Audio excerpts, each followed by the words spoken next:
Assalamualaikum dan selamat sore semuanya. Dr. Hasan, are you ready? Yes. Welcome. Thank you so much for your time. My pleasure. Pak Direktur, makasih Pak, udah bergabung Pak. Yap, Pak Dokter. Hello, Yeah. good afternoon, Dr. Hasan. Hello, good afternoon, sir. Dr. Hasan, let me introduce you to our director, Mr. Surpayondri, the Director of Polytechnic Negeri Padang. Nice to meet you. Nice to meet you too. It's such an honor.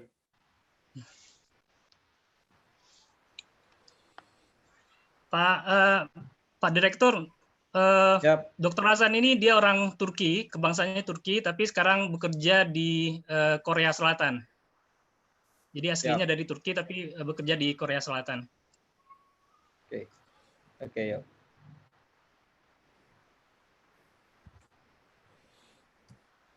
Oke, kita mulai. Bu Ami, apa kita masih menunggu partisipan yang lain atau bagaimana? Sekarang posisinya ada lebih kurang 280 partisipan ya. Yang mendaftar itu ada 900, mungkin tadi ada yang bergabung di YouTube aja Pak, karena katanya ada traffic di jaringan. Beberapa mungkin di YouTube aja. Kita mulai aja mungkin ya, karena sudah jam 16. So we start, Dr. Hasan, because the number of participants registered almost 1,000. Hey, mashallah, mashallah. Almost 1,000 registered participants, but perhaps some of them will join via YouTube streaming. Oh, there is also YouTube streaming. Okay. Yeah. We managed to make a live YouTube streaming. You're making me more nervous, you know, all these academics, all those managers. Don't worry. Oh my Don't God. worry. Don't worry. By the way, 1,000 is nothing for the population of Indonesia. So Yeah, okay. yeah, but they are from all over the world, from Nigeria, from Thailand, from Taiwan, from Malaysia also, not only from Indonesia. Woohoo! Now I am even more nervous. Okay, Bismillah. Okay. When you say start, I will just start.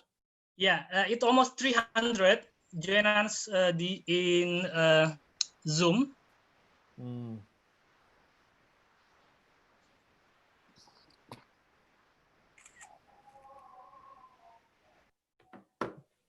Oh, Azan. So I think we can start. Bisa dimulai aja, Pak? Boleh, Oke. boleh. Oke. Oh ya Pak. Oke. Oke, ya. Okay. Sinyalnya kurang bagus ya. Oke. Okay. Bismillahirrahmanirrahim. Assalamualaikum warahmatullahi wabarakatuh. Selamat sore Bapak dan Ibu semua. Good afternoon. Senang sekali saya Ami Fontanella, Ketua Jurusan Akuntansi Politeknik Negeri Padang, bisa berjumpa secara virtual dengan Bapak dan Ibu melalui webinar series persembahan program studi Magister Terapan Sistem Informasi Akuntansi Politeknik Negeri Padang dengan tema Understanding Big Data, Challenges or Advantages for Business. Welcome everyone. Thank you for joining us for today's webinar. My name is Ami Fontanella, Head of Accounting Department of Padang State of Polytechnic. We are proudly present an international webinar entitled Understanding Big Data, Challenges or Advantages for Business. Telah hadir bersama kita pada sore hari ini Bapak Direktur Politeknik Negeri Padang, Bapak Surfayondri. Selamat sore, Pak. Selamat sore. Assalamualaikum warahmatullahi wabarakatuh. Warahmatullahi wabarakatuh. We are lucky because the distinguished speaker, Dr. Hasan Tinmas, is already with us virtually this afternoon. Good afternoon, Doctor. Good afternoon. Selamat sore. Selamat sore. Thank you for being with us this afternoon. Juga telah hadir moderator kita pada sore hari ini, Bapak Hidayatul Ihsan. Selamat sore, Pak. Selamat sore, Bu Ami. It is my pleasure to have all of you in this webinar. We hope that this webinar can enlighten our knowledge about big data. Baiklah Bapak dan Ibu yang kami hormati, mengawali kegiatan ini kita mintakan sambutan dari Direktur Politeknik Negeri Padang. Now, before we start the session, I would like to call upon Director of Polytechnic Negeri Padang, Mr. Surfayondri, to deliver the opening remark. Kepada Bapak Surfayondri, kami mohon berkenan. Masih banyak Bu Ipo. Ya Pak. Suara saya terdengar ya? Terdengar Pak, oke. Baik. Bismillahirrahmanirrahim. Assalamualaikum warahmatullahi wabarakatuh. And good afternoon. Our special guest, Dr. Hasan Timnas. Good afternoon, Mr. Good afternoon, sir.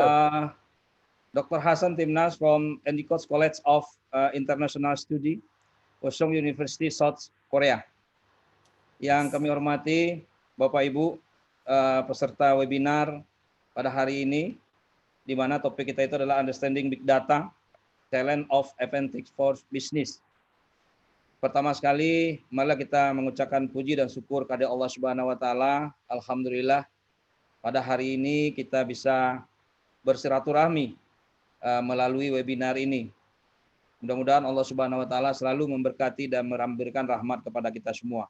Selanjutnya, selawat bering salam marilah sama-sama kita sampaikan kepada junjungan kita Nabi besar Muhammad Shallallahu alaihi wasallam. Bapak Ibu yang kami hormati, ini merupakan suatu kebanggaan bagi kami Politeknik Negeri Padang atas partisipasi dan keikutsertaan Bapak Ibu dalam kegiatan webinar yang dilaksanakan oleh program studi Sistem Informasi Akuntansi Magister Terapan atau yang biasa disebut juga dengan S2 Terapan.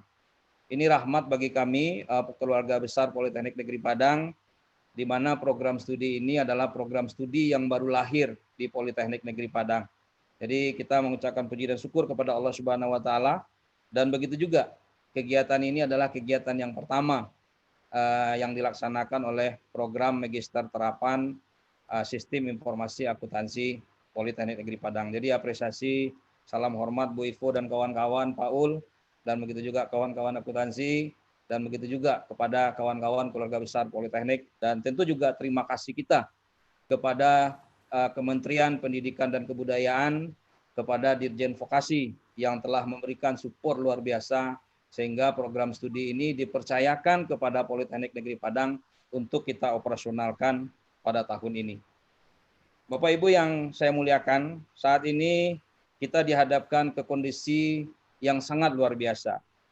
Pandemi ini telah merubah tatanan kehidupan manusia dalam banyak hal. Nah, kita beruntung sebagai manusia merupakan makhluk yang juga dianugerahi kemampuan untuk beradaptasi. Sehingga beragam transformasi dan perubahan segera harus kita lakukan agar dapat kita menyesuaikan diri dengan kondisi yang saat ini. Transformasi dan perubahan dilakukan pada banyak aspek, termasuk dalam dunia pendidikan. Nah, di tengah pandemi ini tidak lagi ada sekat antara perguruan tinggi, tidak ada lagi sekat antar provinsi, antar pulau, dan tidak ada lagi sekat antar negara. Yang ada hanyalah sekelompok masyarakat ilmiah yang punya tanggung jawab untuk terus berkontribusi terhadap peradaban yang ada pada hari ini. Bapak Ibu yang berbahagia, pada kesempatan ini kami ingin juga mengucapkan terima kasih banyak kepada pembicara kita, Dr. Hasan Tinmas, seorang pakar IT dari Usung University South Korea. Thank you so much, Mr. Hasan, for your willingness to share knowledge with us. Hari ini beliau akan menyampaikan materi tentang Big Data, di mana kita tahu bahwa perkembangan teknologi informasi pada hari ini dan begitu juga revolusi industri 4.0 dan Big Data adalah merupakan suatu bagian yang terpenting di dalam kemajuan ilmu pengetahuan pada hari ini, dan ini tidak terlepas juga dalam proses bisnis. Jadi untuk itu kepada kita semua, mari kita ikuti kegiatan webinar pada hari ini, mudah-mudahan bermanfaat bagi pengembangan ilmu pengetahuan bagi kita, terutama bagi kemajuan bangsa kita. Demikian yang bisa kami sampaikan. Terima kasih atas partisipasi dari kita semua. Saya sudahi, banyak maaf. Wabillahi taufiq wal hidayah. Assalamualaikum warahmatullahi wabarakatuh. Thank you, Mr. Hasan.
Terima kasih Pak Direktur.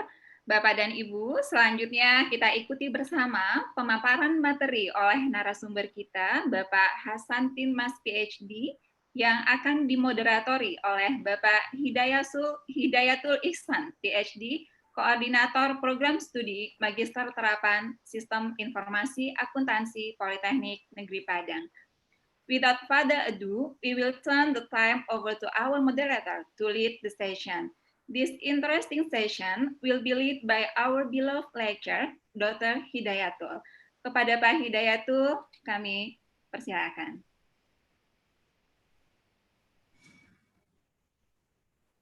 Thank you, Dr. Rami. Bismillahirrahmanirrahim. Assalamualaikum warahmatullahi wabarakatuh, and very good afternoon, everyone. Our distinguished speaker, Dr. Hasan Tinmas, the Director of Polytechnic Negeri Padang, Mr. Surfayondri, my dear colleagues and friends, ladies and gentlemen, welcome to the webinar series hosted by the Applied Master in Accounting Information System Program, Accounting Department, Polytechnic Negeri Padang. Assalamualaikum dan salam sejahtera untuk kita semua. Selamat datang di webinar series yang diselenggarakan oleh Program Studi Magister Terapan Sistem Informasi Akuntansi, Jurusan Akuntansi Politeknik Negeri Padang. My name is Hidayatul Ihsan from Accounting Department, and I will be your guide for this session. I'm so delighted to see everybody here. Honestly, the number of participants is beyond our expectation, because initially we expected only up to 100 participants, but now it reached almost thousands. Therefore, we would like to express our appreciation to your eagerness to engage with the issue we have brought to you through this webinar series. Thank you and for taking your time out and for being here with us. Okay, allow me to greet everyone from all over the world. Selamat datang untuk teman-teman dari Sabang sampai Merauke. Selamat bergabung di webinar series ini. Welcome to friends from Malaysia, from Taiwan, from Thailand, from United Arab Emirates, and last but not least from Nigeria. I'm really sorry that I cannot mention your name one by one, but I'm really happy and grateful to meet everyone here. Again, welcome and thank you for joining us this afternoon. We are pleased to have Dr. Hasan, a very special guest from South Korea. Let me briefly introduce our speaker to you. Dr. Hasan is an assistant professor at the Technology Studies Department at Incheon College of International Studies, Wusang University, Daejeon, South Korea. He completed his PhD from the Middle East Technical University, Ankara, Turkey, where he also received his master and bachelor degree. Before joining Wusang University, Dr. Hasan used to work at several universities in Turkey.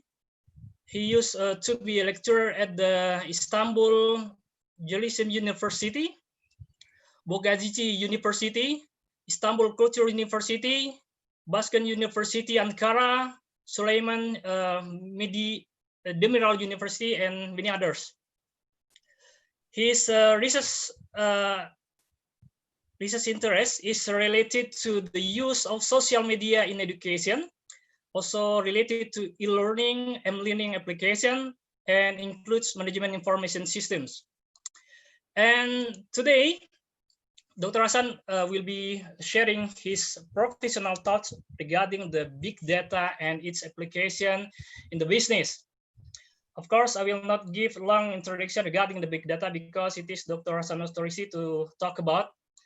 And without further ado, I invite everyone to give your full attention to Dr. Hasan and join me in welcoming Dr. Hasan. Dr. Hasan, please welcome. Thank you very much. Thank you very much. Wow, very generous of you, all these introductions and all these kind words. And it is my honor to talk to Indonesia, a country which has a special place in my heart. I've been there 3 times. So from Jakarta to Gili Islands, I was in many places. Surabaya, Malang, Bandung, so Bali, and all those places. Such a lovely country with such lovely people. People from the other countries, do not be jealous. I also love you, but today my special attention and love goes to Indonesia. Halo semuanya, selamat sore, nama saya Hasan. And that is the end of my Bahasa Indonesia, except selamat makan, which is not the time now, okay? Time to study, time to listen now.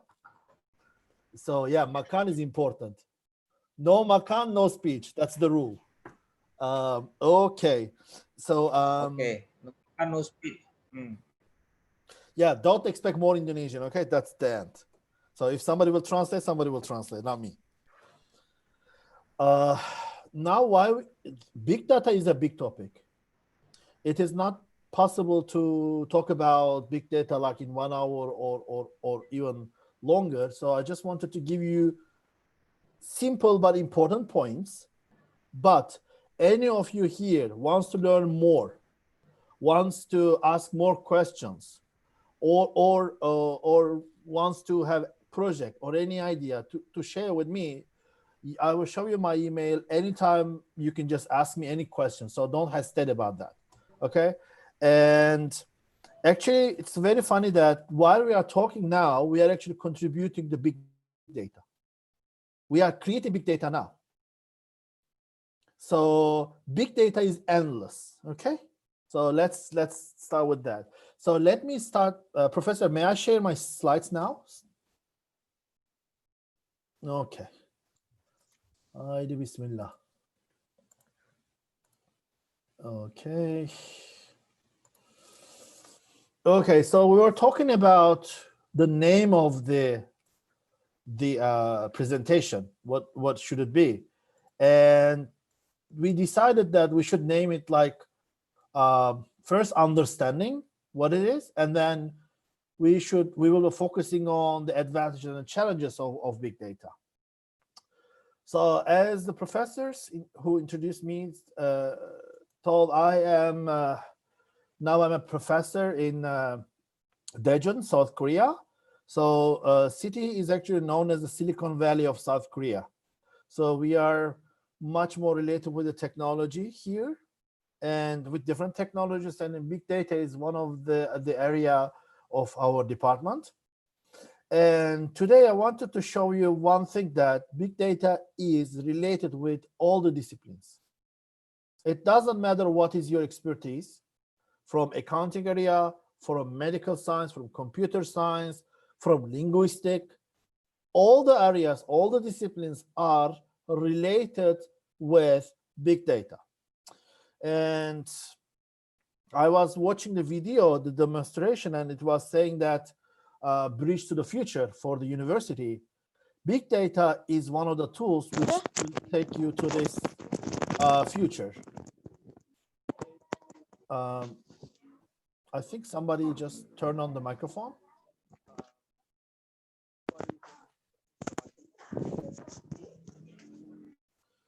Okay, so normally, if we talk like 20 years ago, technology was expensive. It was expensive to store the data. It was expensive to access the internet. It was expensive to buy a good computer, or it was expensive, very expensive sometimes, to have a nice internet connection. But as the time comes to the millennium, we see that buying a computer, keeping the data, or having a good internet is getting cheaper and cheaper every single year. So that allows us more access to the technology. And of course, what changed? What else changed? We were, for example, in 2005, we're buying an XD card, okay, 128 megabyte. And now the same size, in 2014, it becomes 10,000 times more, which is gigabyte now. So we pay less money to get more storage. So more storage means we can have more data, much more capacity. When I start my lectures of big data, I always use this very impressive result. Imagine that human beings exist on this planet, let's say 15,000 years. All these 15,000 years, different civilizations, different human beings created so many knowledge, information, and the data. Collect all of them. Okay, 15,000 years. Now it is equal to the last 2 years knowledge that we created. Imagine that 15,000 years is equal to 2 years of knowledge we created now. That is a huge, huge amount of data to digest. But I also want to remind you one thing. We have more data, we have more information, we have more knowledge, but we are the same people. Our brain is the same. Our physical body is still the same. So what is the issue? The issue is we have much more data than we can handle. We have much more data that we can deal. We have much more data that we can actually use or digest, let's say. So there is one nice quotation from Google. Eric Schmidt, the executive chairman. Imagine that he's saying the same thing. From the dawn of the civilization until 2003, humankind generated 5 exabytes of the data. Now you are going to learn about what is exabyte, but forget about it. 5 something. Now we produce that much data every 2 days. The pace is accelerating. So, dear colleagues, dear friends, how are you going to survive in such a world that every 2 days we are getting 5 exabytes data? We are not robots. We are not computers. Our brain can process not more than we can process like 1,000 years ago. We have to sleep. We have to eat. We have to rest. Our brain has a capacity. If we work on something 1 hour, more than 1 hour, we say, oh, I'm done. So how are you going to deal with this? Then we need a technology. Then we need the help of the technology or a tool which will help us to summarize, to minimize, to optimize that huge amount of data and to present us and say that, hey, man, this is the data that you need to digest. This is the result of these 2 days. So look at that. And this is the big data. So if you want to follow this planet, if you wanted to follow what's happening in your field all around the world, you need to be dealing with the big data, like it or not. That's another issue. Oh, that is also my favorite slide. So imagine in 1 minute, 90 million texts sent, 19 million texts sent, 1 minute. And in this 1 minute, 4.7 million videos viewed, 500,000 Instagram scrolling, 200,000 tweeting. Oh, that's actually great. 190 million emails sent. So imagine that I finished my sentence, maybe it is already 1 minute. And in this 1 minute, 190 million emails sent. What else? 1.1 million US dollars spent online. 4.1 million Google search done. 1.3 million logged into Facebook. I finish 1 minute and they start all over again. So all those numbers, these huge numbers, which says million of that, million of this, is happening in a minute. And it's happening here on your phone, not far from you. Not far from you. And those things somehow can be related with you or maybe not. But how are you going to know this? How are you going to know that these things happening are related with you or not? Again, the solution is coming with big data and big data tools. Different people are making the definition of big data. They are using very extraordinary sentences that is charming everybody. For example, big data technologies describe a new generation of technologies, architectures designed to economically extract the value from very large volumes of wide variety of data, So basically, all of this definition emphasizes one thing: getting the data and producing a value. Value to any field. And there is another thing that the definitions emphasize. The regular tools we have are not enough anymore. In that case, we are saying that big data analytics, and big data tools. And of course, when the people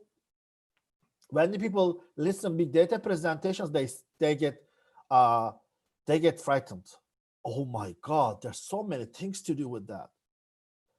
Well, yeah, but at the same time, it is very easy. It's very easy to learn and to implement it to your field. You know what the people are saying now? Data is the new oil.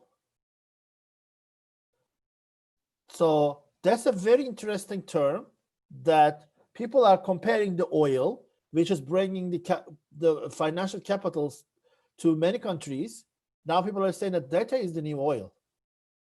And by starting from that sentence, big data is becoming the cover page of so many journals. And for so many journals that sometimes they exaggerate it, and look at the left one, Cosmos. Is data the new God? But they say it. Just they ask for it. So big data is a popular hot topic for different fields, different countries, and different situations. So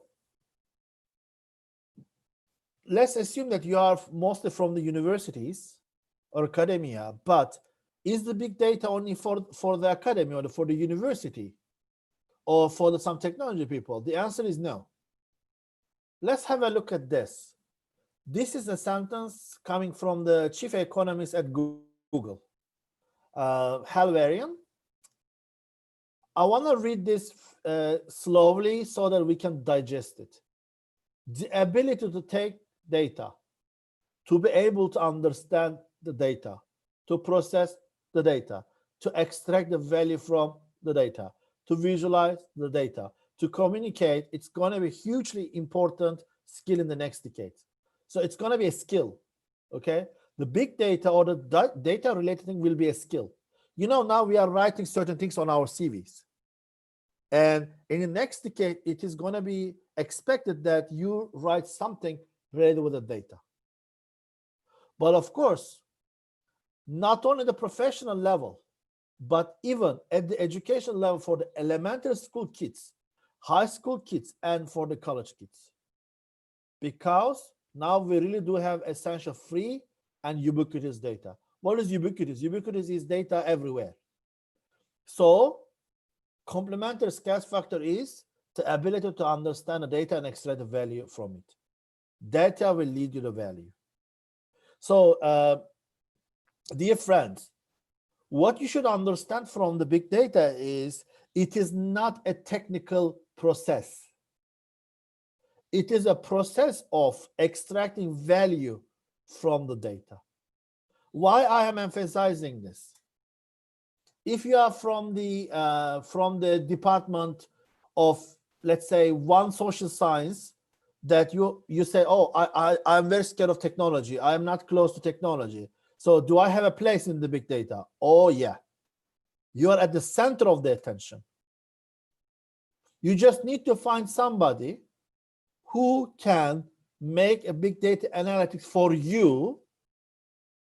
Then you are the one who's supposed to give a meaning and value to the data. Remember that. We are all expert in our fields, but that doesn't make us expert in every field. Let's say that we have a big data set of medical science. You made the analysis. Then what?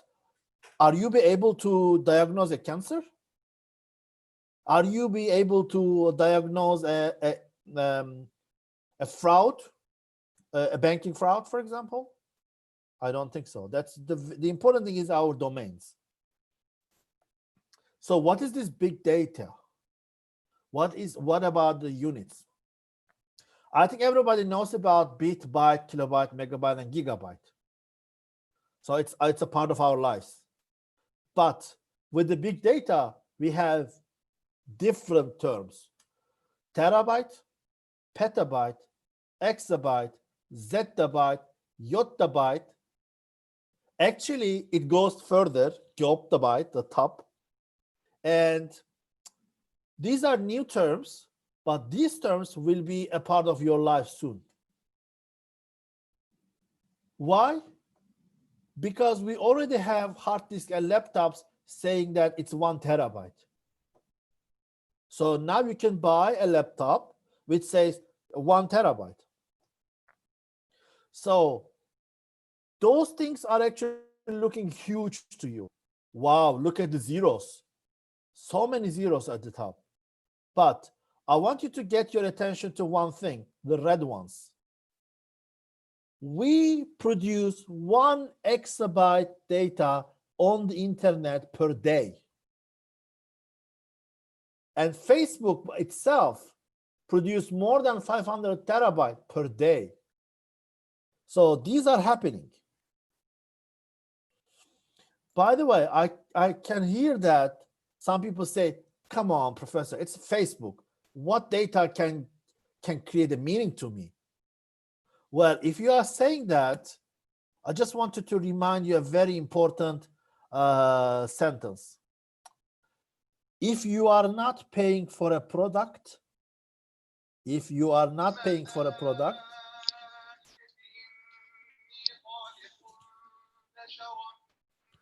okay, one microphone.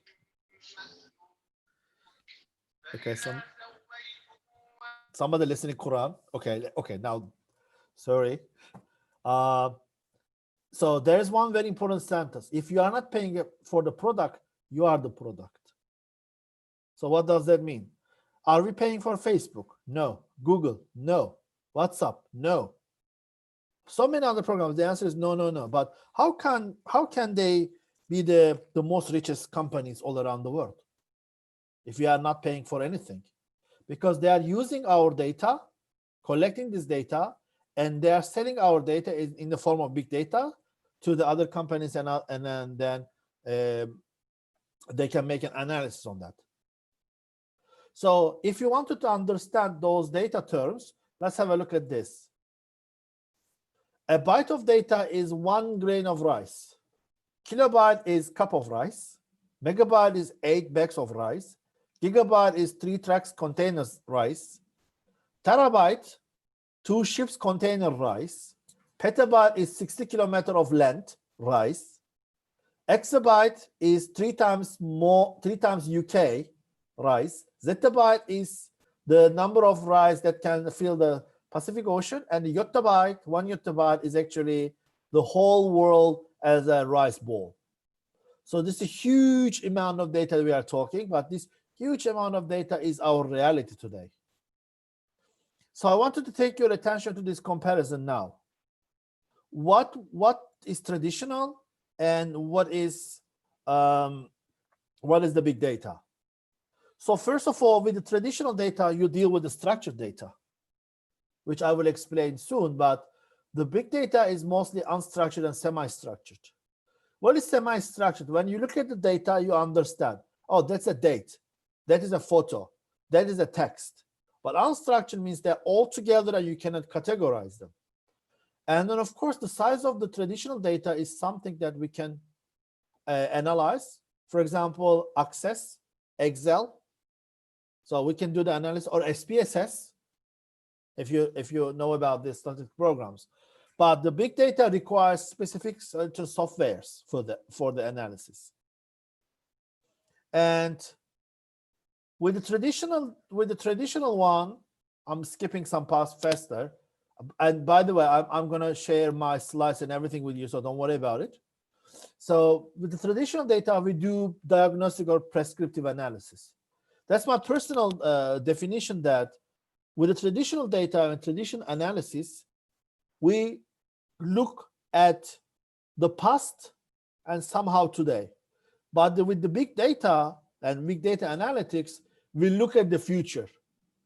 So if you want to guess, not guess actually, forecast, let's say, the future, you need to deal with the predictive analysis and prescriptive analysis. Then you need to deal with the big data. And of course, if you wanted to guess the future, then you need to guess the future based on the data. Otherwise, you will not be different than the fortune tellers. Not the man of science, but man of fortune teller. So where are those data coming? Everywhere.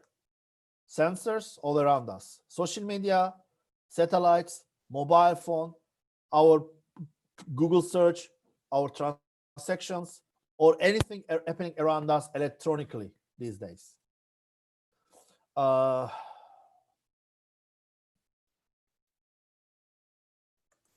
Then I wanted to specify where those data coming. Why?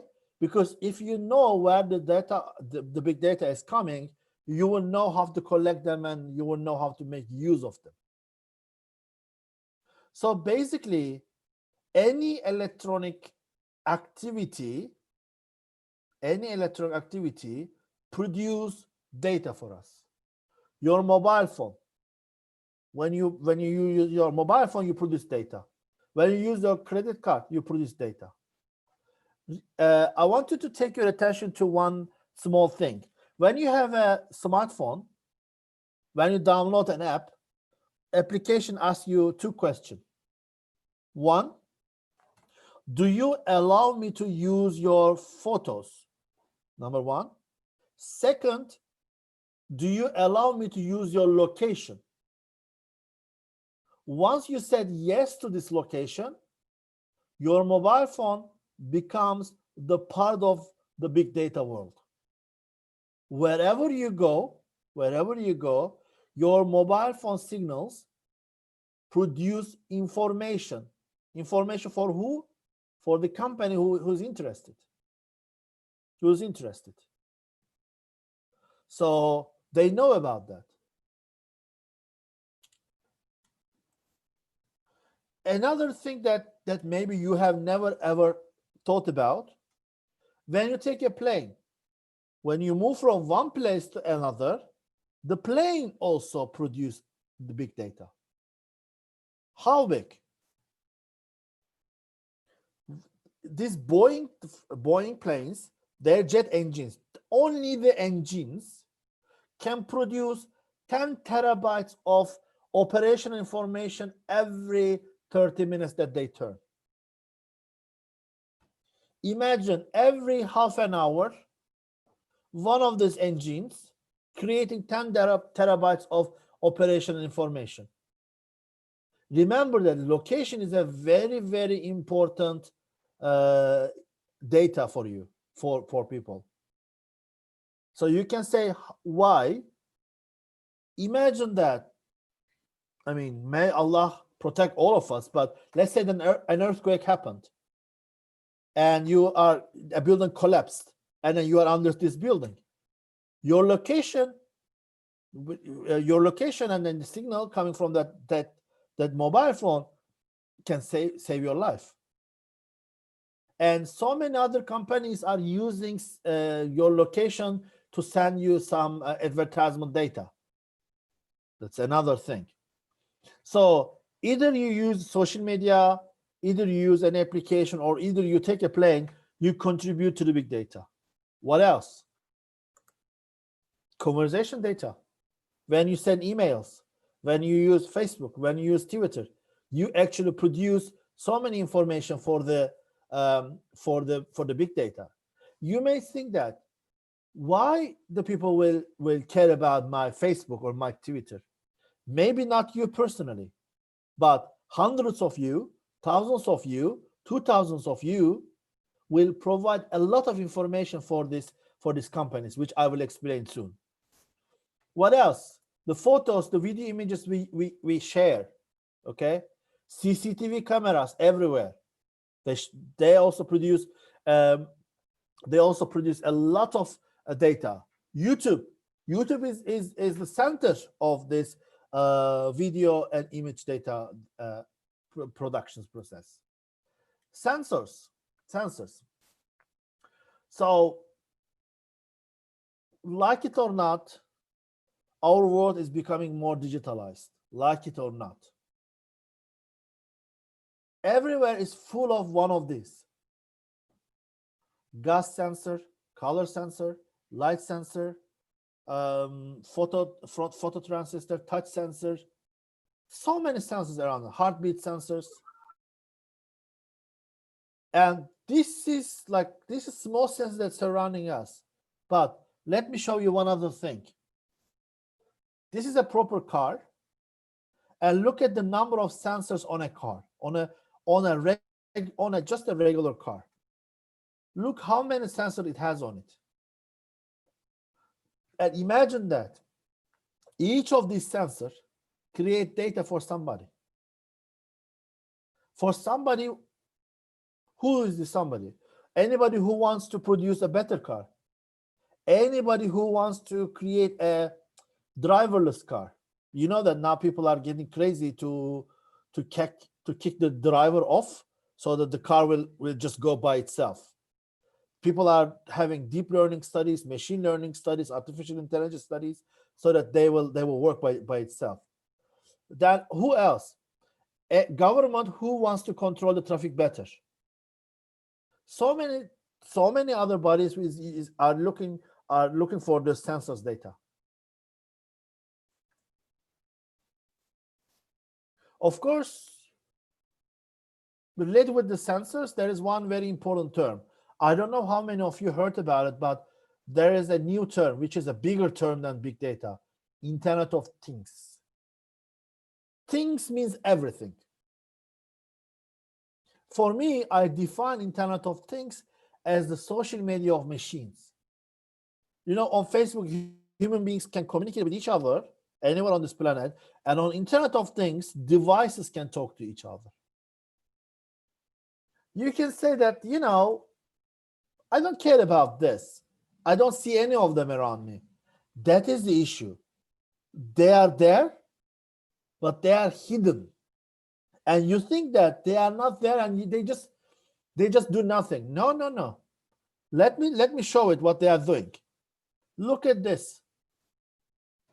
This is a new human being. A new human being who wears smart ring, smart glasses, smart shirt, smart watch, smart shoes, smart socks, smart pants, smart belt, so many other things. So when I showed this slide, the students laughed. They said, smart socks? Why do I have to have smart socks? That smart socks is using a special technology, nanotechnology. When your feet feels hot, it makes it cooler, or vice versa. So basically, the socks that you wear understand your body temperature and arrange itself accordingly.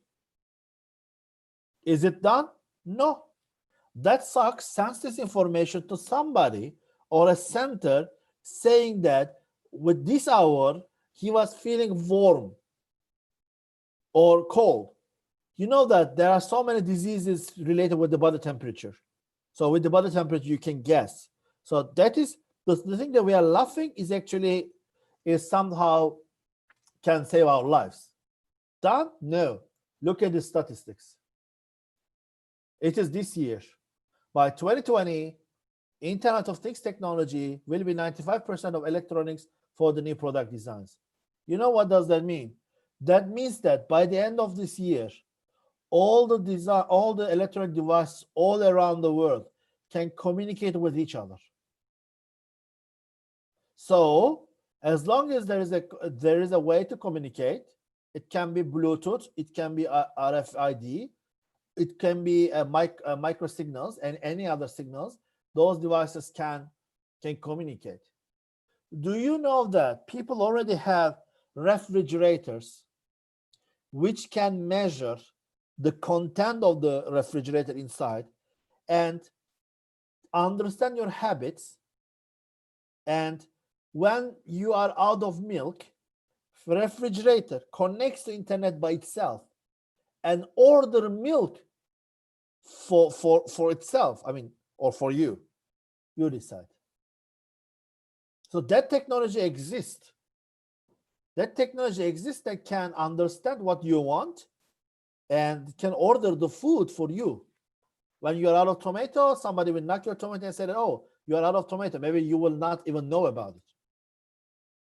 I don't know if you will like it or not, but I don't want my devices to communicate with some people out of my home. You know, that's the thing.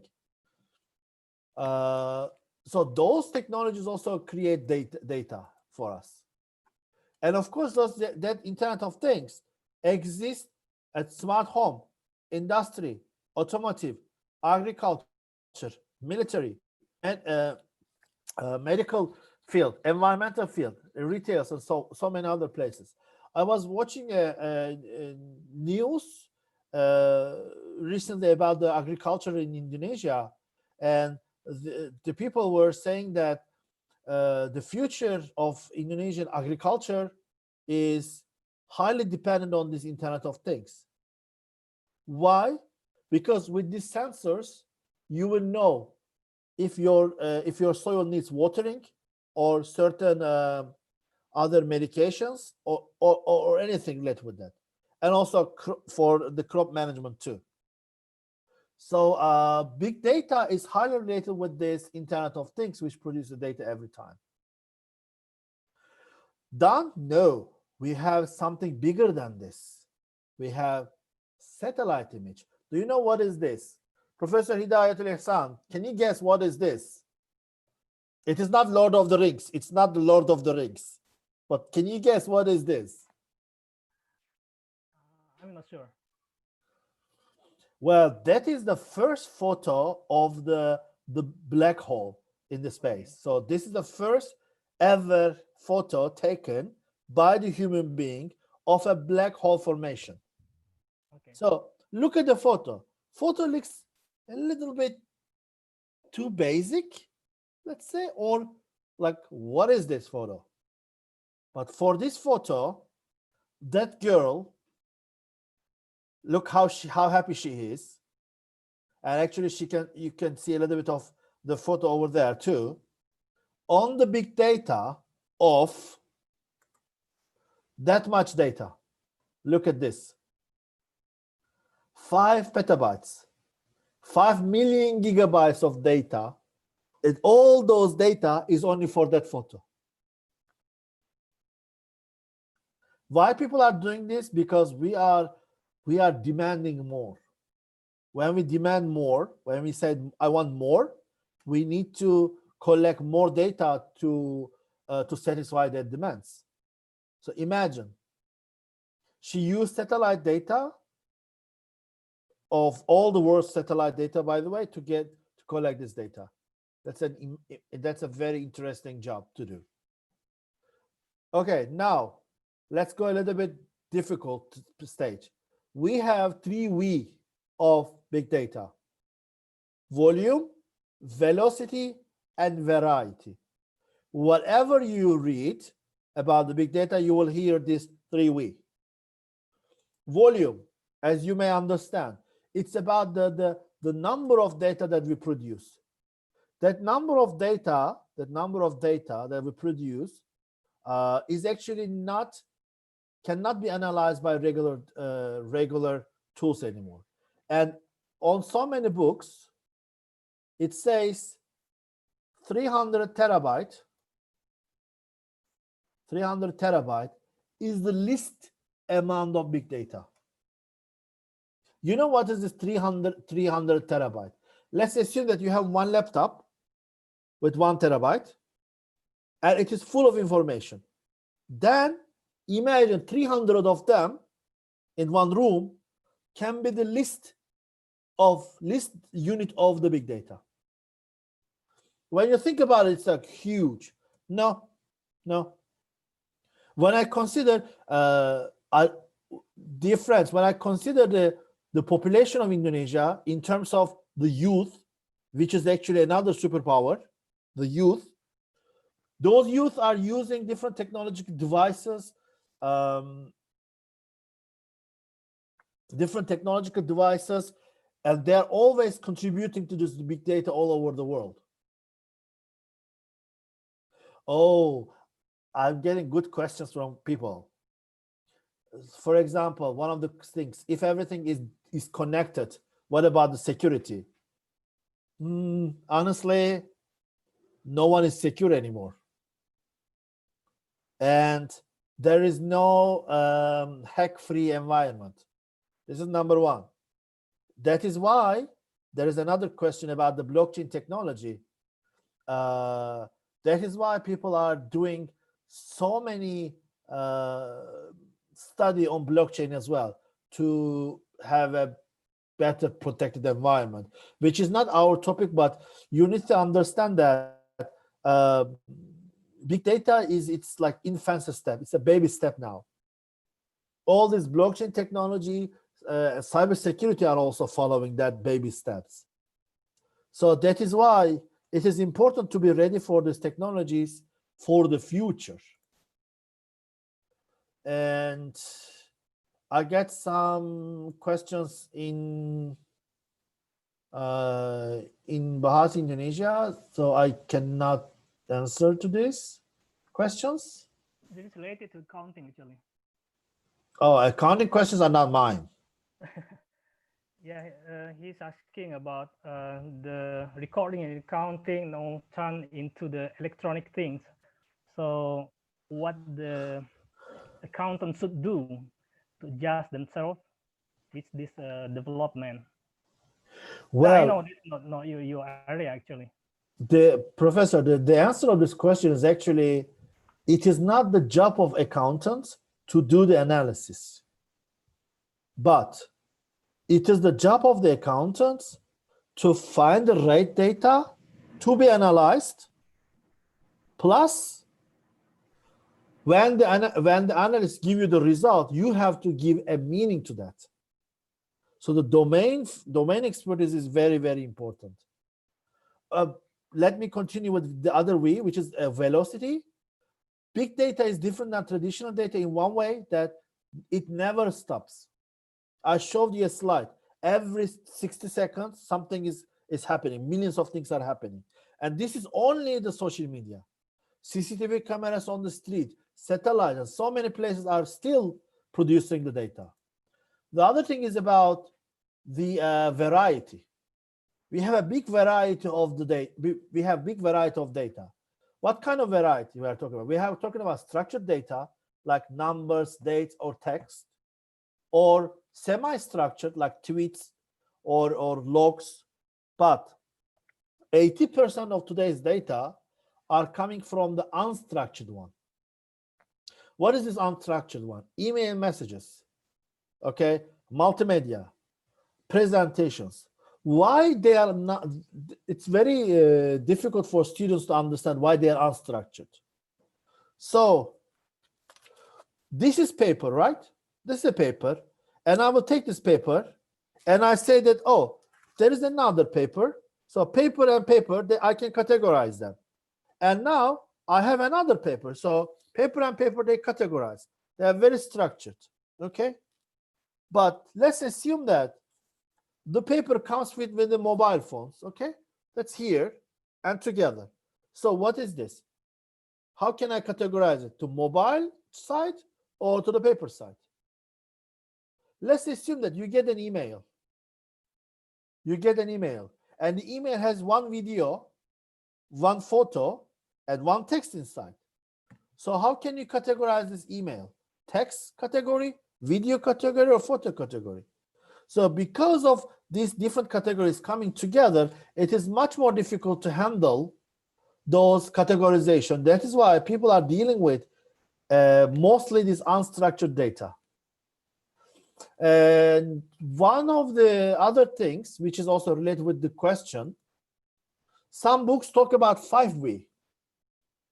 We have volume, huge amount of data, velocity, non-stop, variety, structured, unstructured, and some people say veracity, which is trustworthiness of the data. Sometimes, not sometimes actually, all the time, you can find so many interesting and how to say, not true. I don't want to call them lies, but they are sometimes fake or lies or not true information on the internet. So how are you going to deal with that? That is one of the problem. How are you going to deal with that? Oh, that is actually related with one of the other questions. Big data means big risk. Actually, I don't think so, because the more data we have, the better we see the picture. So imagine that you want to understand one reality with 5 data or 500 data or 5,000 data. Of course, 5,000 data will give you more and more information. And it will actually decrease that risk.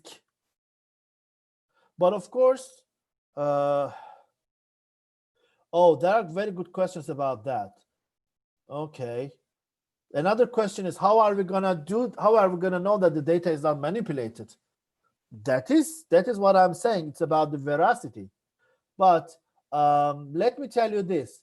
There are tools like Hadoop or MapReduce or Spark. They understand the manipulated data. Like SPSS can understand unreliable data. Those tools can understand those manipulated data as well. There are tools. Oh, let's have a look at this issue. Big data market size. We are in 2020 now, and it is said that the size of the big data market is $56 billion US. And it is expected that it's going to be $103 billion US in 2027. Of course, this big money creates big temptation. So more people focus on those big data issues.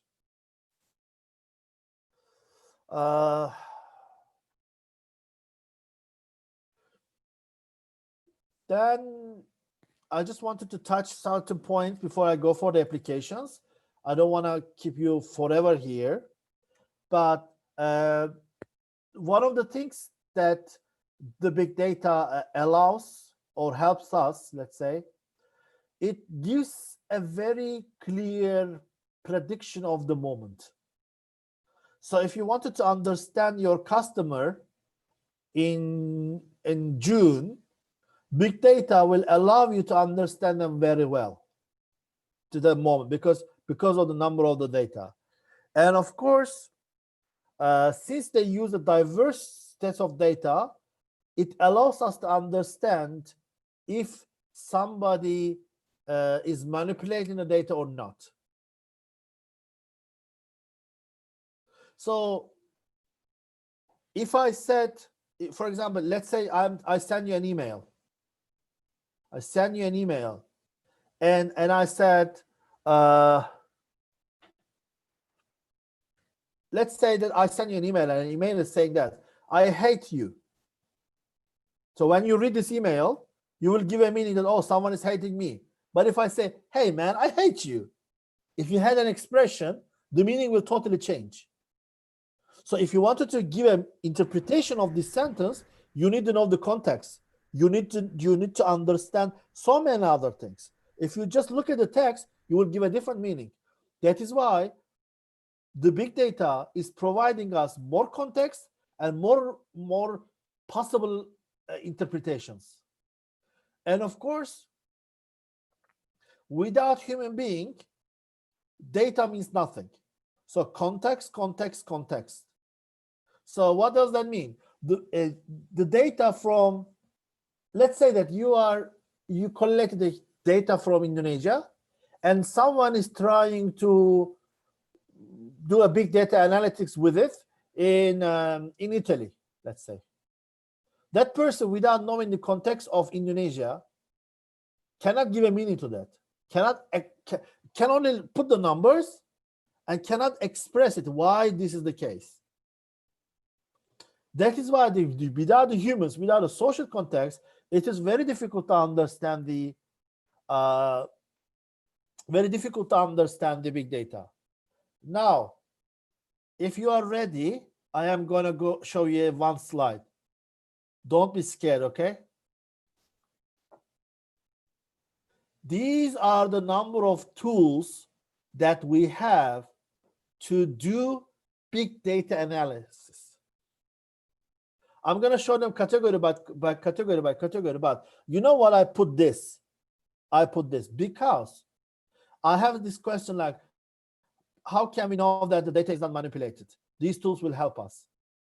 How can we decrease the risk? Those tools will decrease it. I want to show it with group by group, and I wanted to take your attention to some of them. So the number one group is about the infrastructure and the analytics. So this semester, I am teaching this Tableau. It is a data visualization tool, and you know what my students said? It is much easier than Microsoft Excel. It is much easier than to draw a graph on Microsoft Excel. So you know what does that mean? That means that if you know Microsoft Excel, with this big data visualization tool, you can actually create visuals much easier. So you don't have to be scared of the big data or visualizations. And what else?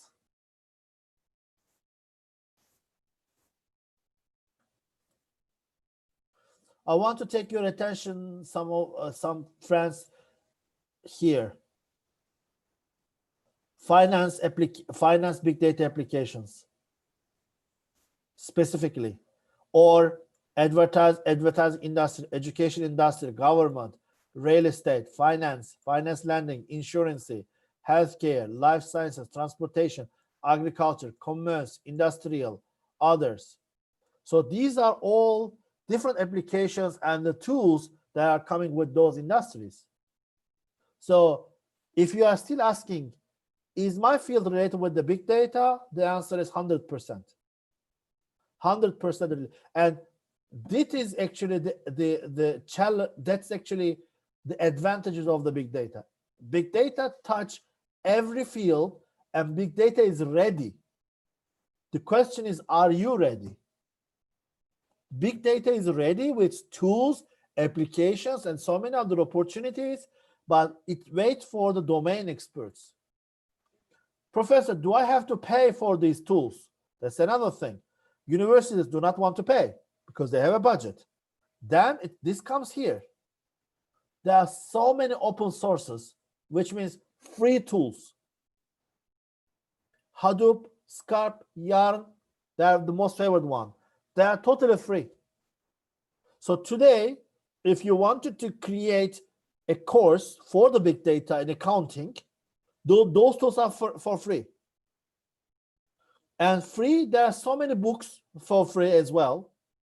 So with at most 6 months dedication to this, you can be an expert of big data in your own field, not more than 6 months. Do I have to know programming? Just a little bit. Just a little bit. Not too much. These are very common. Hadoop, SAS, Python, or Tableau that I was telling you. By the way, dear professors, Tableau provides free students and professor accounts. So if you communicate with Tableau, they give you free. That's actually not free, but if you are a university, they provide you several accounts for free, so that you can use it for your lectures. So that's another thing. And my other suggestion is, if you are planning to create a special program for big data only, you should offer Python courses, Python programming courses. Professor, we have no professor. Professor, I don't have any money to dedicate to learn about them. Internet is full of free Python courses, full of them, 6 hours. And there are videos like 6 hours, 8 hours. At the end of 6 or 8 hours, you can understand a Python code and you can write a Python code. So that's very, very easy. So with this big data, you can go descriptive analysis, diagnostic analysis, predictive and prescriptive analysis. You see the word future. If you are looking for the future, if you are doing future analysis, then you can go with the big data. And it's about, what do I need to do for the future? And now I'm just going to touch applications. Professor, I know that I'm talking too much and talking too fast, but I'm just can't stop myself. How many minutes I have? Okay, go ahead. How many minutes Just I have? go ahead. Okay. So applications. I was checking my sources that that to show you what the possibilities it has. So the answer is there is a big data economy out there. And if you are not considering those big data implications, you will be at risk. You will be at disadvantage. So what do we have? Big data can be used for business process optimization. So it means that if you have a business working, okay, it's already there, you can make any business work much better with business big data analysis. I don't want to touch too much about it, but I prefer to put it down there. You see that there is a special model for this, big data business model maturation. That's a very common model to take one organization and one business and to transfer it to a big data organization. And for Professor, I already prepared some extra slides other than those slides. I will also give you these slides too. So, or if somebody wants, I can send this specifically to that person. But that is also something, if you are from the business field, that's also something to learn about. Health improvement. And we are having a very difficult days, you know, this COVID-19 corona. May Allah protect all of us. I mean, let's be safe and protected. But that's the reality. And now the whole world is sharing the corona data on one single database under the World Health Organization. Imagine that all the countries are collecting all those people's data into one database so that we can create a solution for that. And then the big data tools are helping us for producing these alternative solutions for the corona and so many other diseases. Okay. Yeah, okay, 5G.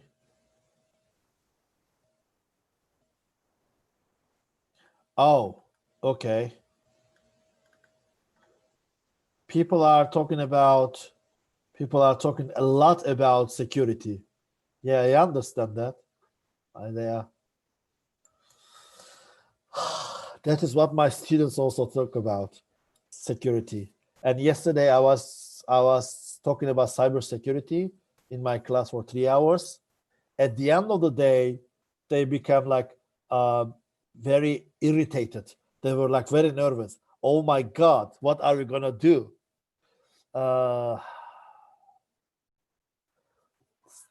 I will try to say some words about security at the end, let's say. What else? Other than health, it is about security. So there is a new term called big data policing. The police are using those technology, especially the Interpol, you know, this international police. They are using those technologies to define the possible terrorists or possible criminals. I don't know if you have ever heard about it, but there is a special technique called NORA. It is about non-obvious profile. It's about non-obvious profiling.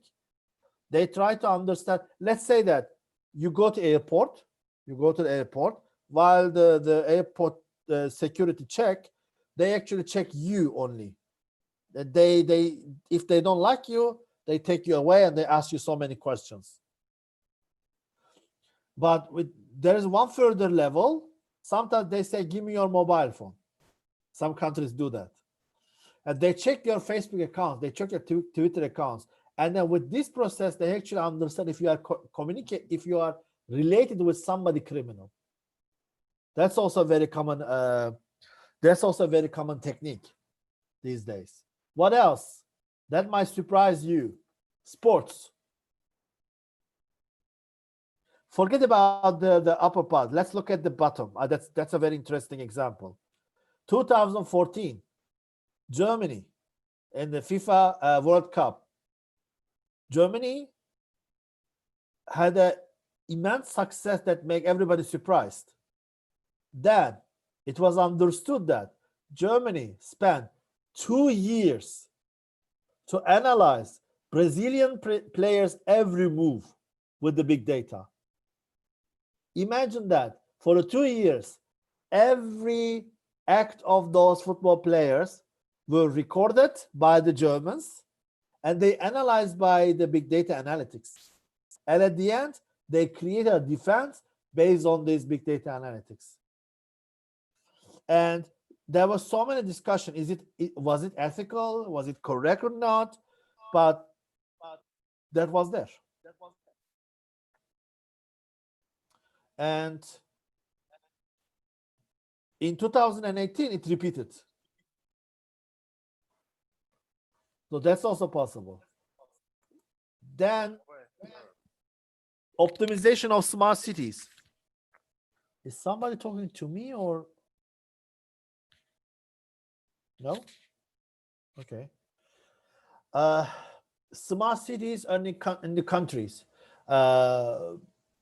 We are trying to make many cities as like smart city anymore.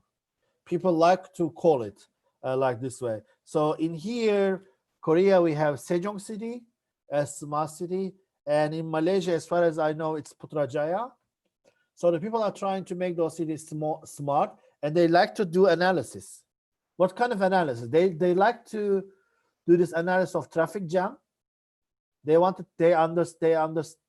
like to understand if a train will delay or not. And they also analyze so many things like security violations, air conditioning issues, and so on. So as far, I think you heard about it, but let me repeat it. Korea is doing very well with the COVID-19 fight because they are using those smart data collection a lot, and then they are doing repetitive analysis every single day based on the upcoming data with from the big data sources, and that allows South Korean government to understand how the big data is doing. So how the corona is doing.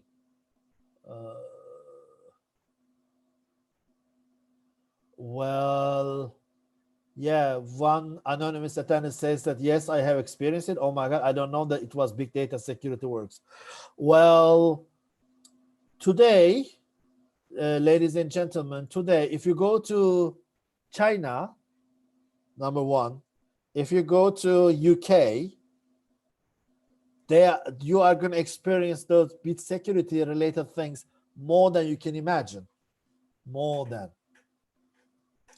And that is somehow set that, because of certain discrimination issues, you can have so many other problems too. Yeah. What else? Oh, education. Education is also related with the big data, but number one is the career prediction. So imagine you take a child and you give him one exam and you said that, okay, this is the department you should study based on one exam result. But with the big data, you can analyze that kids, all the other previous exam records on the system and his other abilities and skills to give him a better future career plan. Also, better grading system exists with the big data, and you can actually create more customized, personal customized education programs with big data too. The other example of big data is search ranking.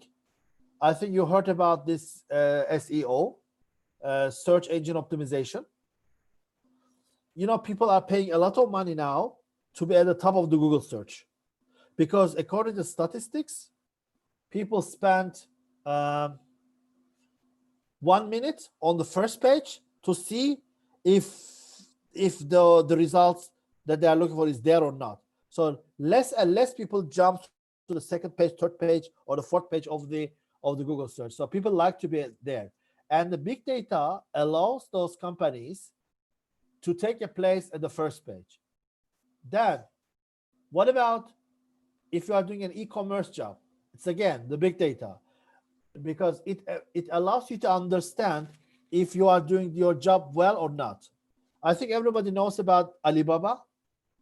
Everybody knows about Amazon.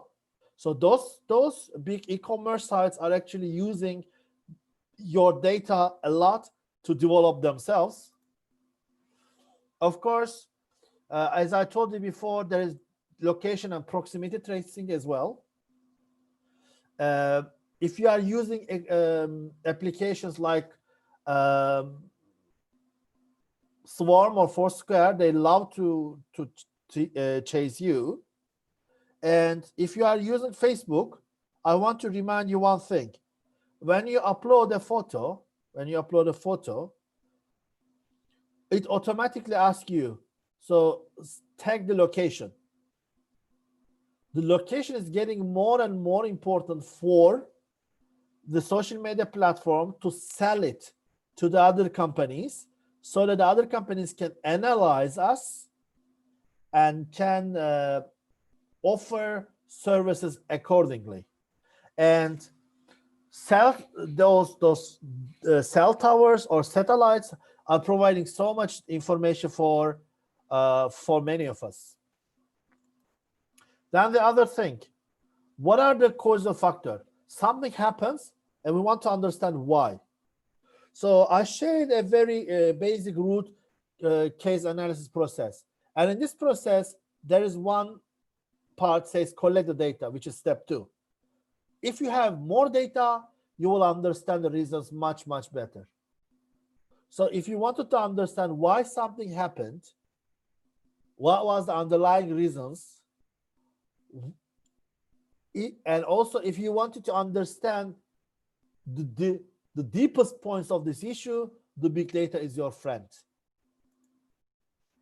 The other thing, which is getting more and more popular, social CMR, customer relationship management. So these days, when you open a shopping web page or anything that you are going to spend money, a pop-up opens and says, hello, this is something, this is somebody, how can I help you? 24 hours.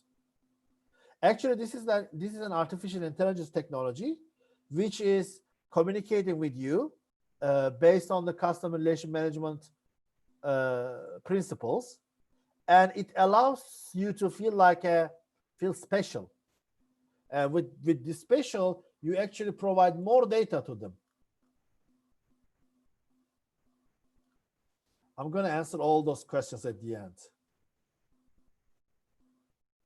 Okay, I will answer all these questions. So I just wanted to finish all those tools, then I will come back to the questions. Don't worry, it's not too much. So the other thing is that document similarity testing. That's also very interesting tool. It is not about taking one paper and comparing with the other ones. It is about this one, ladies and gentlemen. Find all the documents that agree with my source document on the global warming. Let's say you have an argument, you have an hypothesis, you're writing an academic paper, and you wanted to find the papers that support your argument, your ideas. Then this document similarity testing, big data analytics is your friend as well. It's gonna find you the papers which is in the similar idea like yours. Oh, another thing, genome studies. I'm not sure if you will like it or not, but this time I'm not going to take the human as an example, but I get a cotton. So human beings, as we have managed to change the gene of certain products. One of them is cotton. With this new cotton technology, we can get more cotton, and we can actually get better, more harvesting, and plus more quality. And of course, the cotton is something that we do not eat, we just wear. But people are talking about other product like corn, for example, apple. I remember the delicious apple from Malang. And now I cannot imagine that somebody is changing their DNA. Because when they change their DNA, when we eat it, our DNA will also be affected.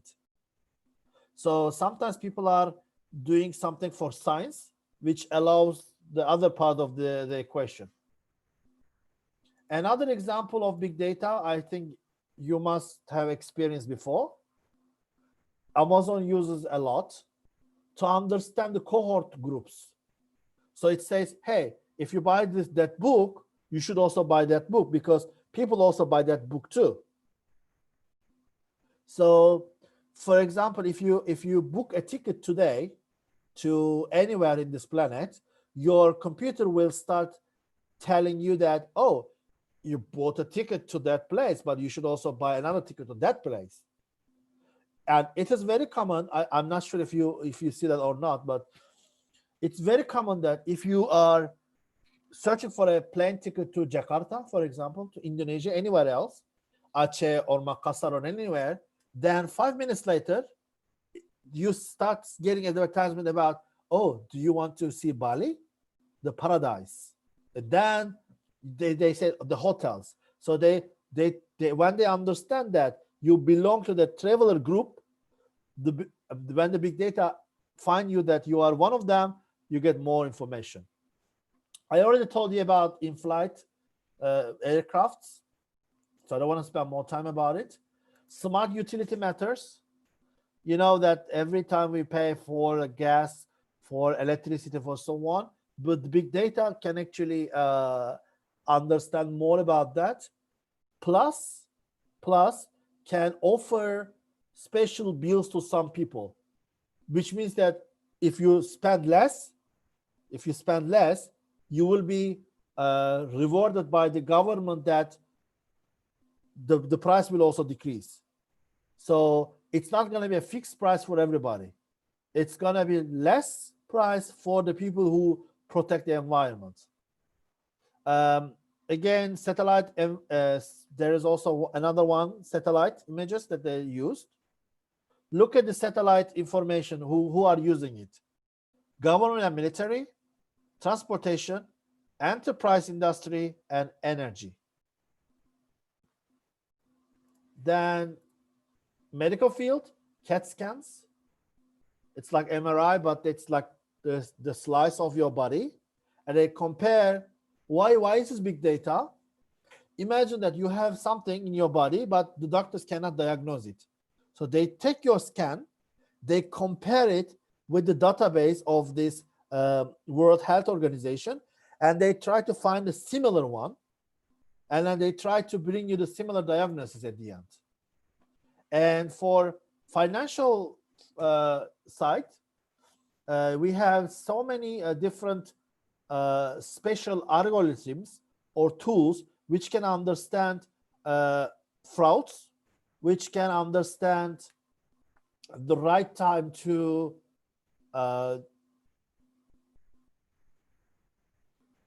manipulate certain things like exchange rates, or it's about the consumer analytics and so on. I'm not sure if you heard about it, but there is a special term called high-speed frequency trading.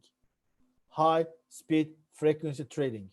People are earning millions of dollars on that. They check the big data platforms all the day, and when there is a possibility which the software shows, the software buys for you and then sells for you. Hacking also is another issue. With the big data, people can find those hackers and can have some interventions for that. Online games, it's a huge market over there. 5 years ago, the mothers were yelling at the kids do not play the games, but those kids now are the rich kids because they start to produce online games, which is a huge market over there. Last year, Koreans spent 30 million US dollar on gaming, only Korea.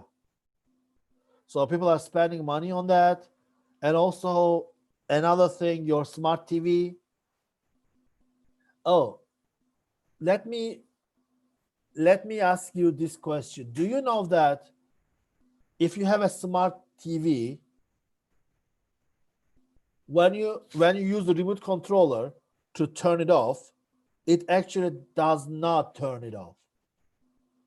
It keeps getting your information and saving it or sending it, which means that, let's say that you have a smart TV, you just turn it off and you keep talking. The TV actually can hear you. And if somebody wants to listen to you, it's very easy. And plus, those smart TVs, they also have camera at the top. That they can still record your images too.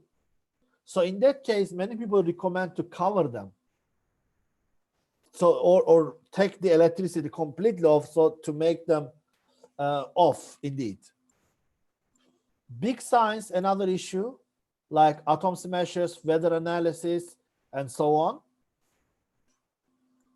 There's another term called data bag. Remember about the Australian fires, bushfires recently, before this corona outbreak?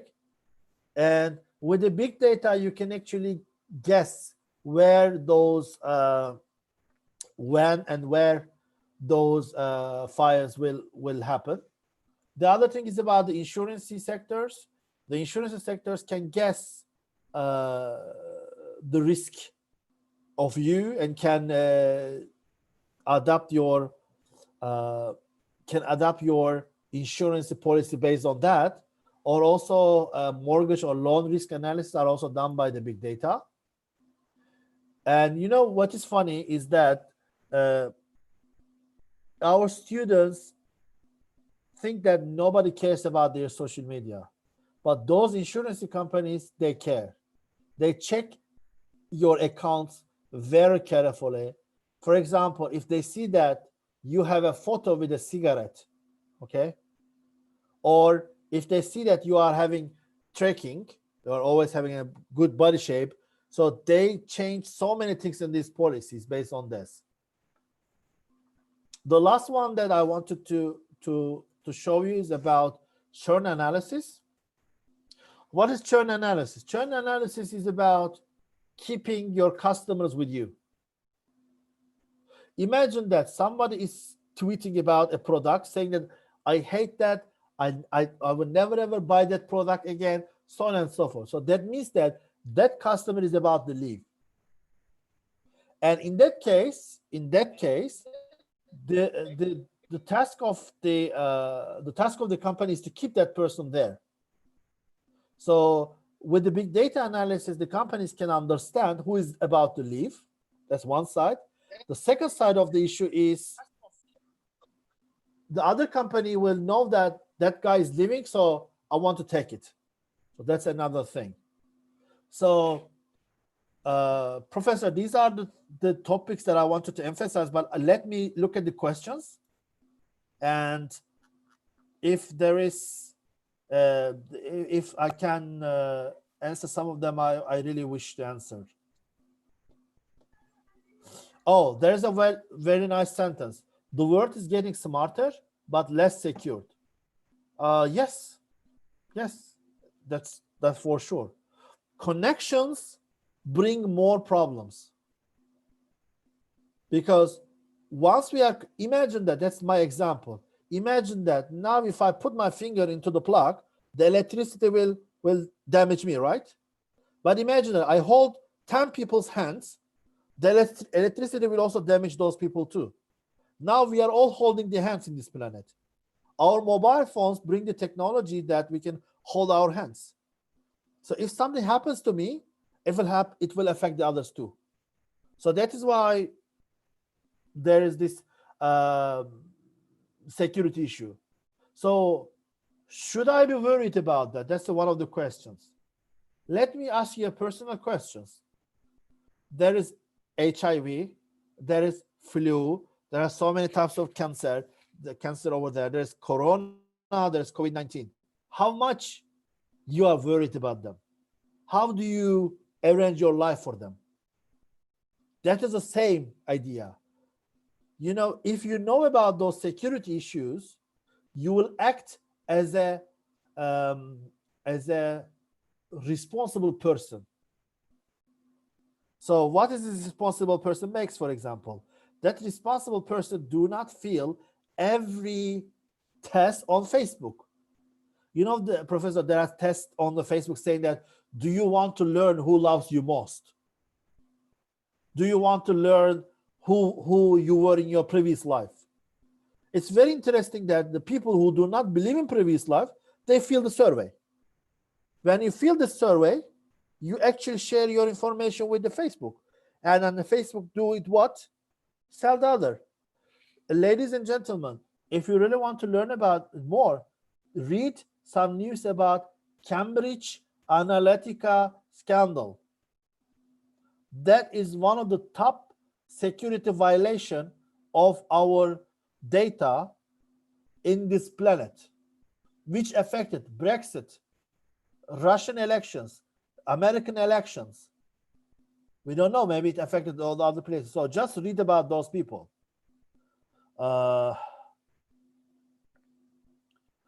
Okay.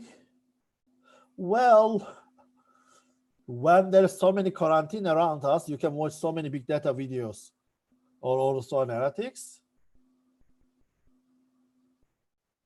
How to protect our data in this technology era?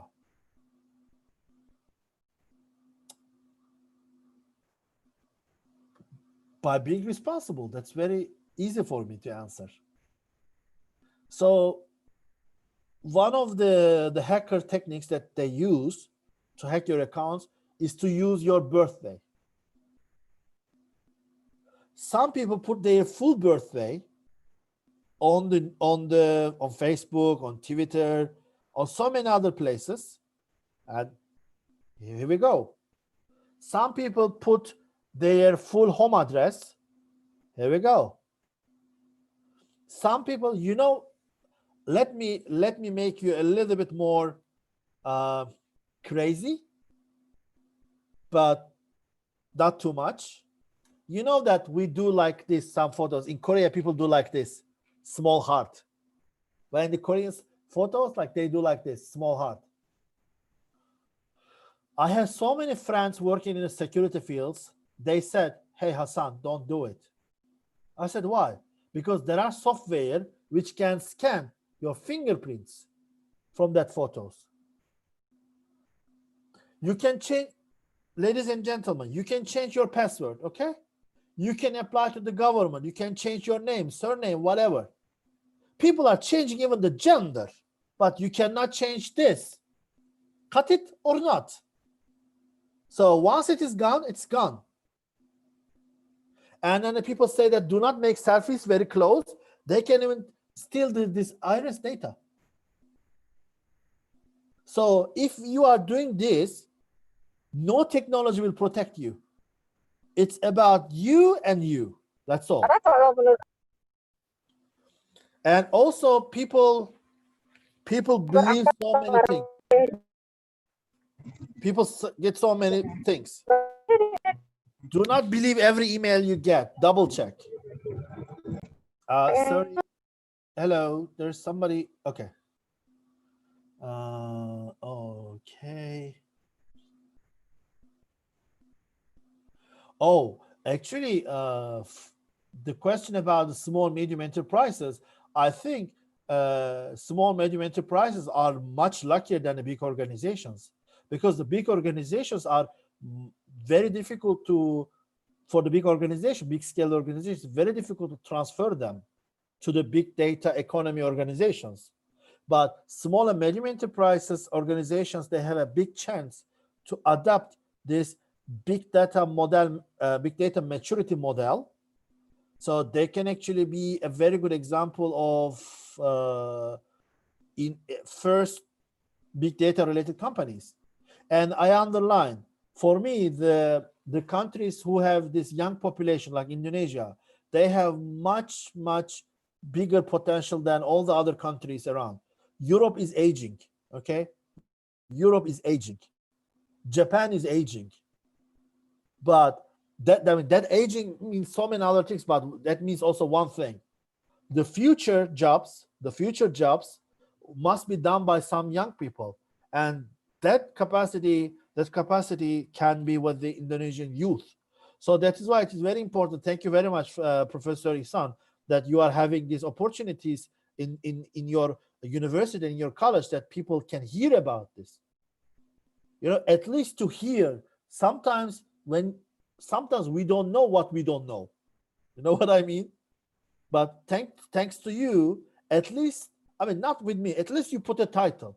Now at least the people can think about, seriously, what is this big data? I have never heard. Maybe that can just start a light, you know? Then they can bring so many opportunities for the country. How far is the big data accuracy? Okay, that's a very good one. The data accuracy of big data is too high, 99.99%. That's that high, because remember that it's not about comparing a survey data. It's comparing so many different types of data, and if they do not match, they adapt the results. So the accuracy rate of the big data analysis are much more than the small scale. And digital business transformation, big data is number one. Is number one. You know, the people are thinking about, oh, when my country will have robots, when my country will have artificial intelligence, when are we going to have machine learning? I am sorry about, these are the technologies these are the technologies which comes after understanding your current situation. So many countries do not know the current situation. What does that mean? They do not know the potential, or they do not care much about the potential. Big data allows us to see a big picture. You know, Indonesia is a very big country, geographically, by population, and it is not easy to make huge amount of analysis, or it's not very easy to compare one country to another, but big data allows that. It can show you more potential for that. And of course,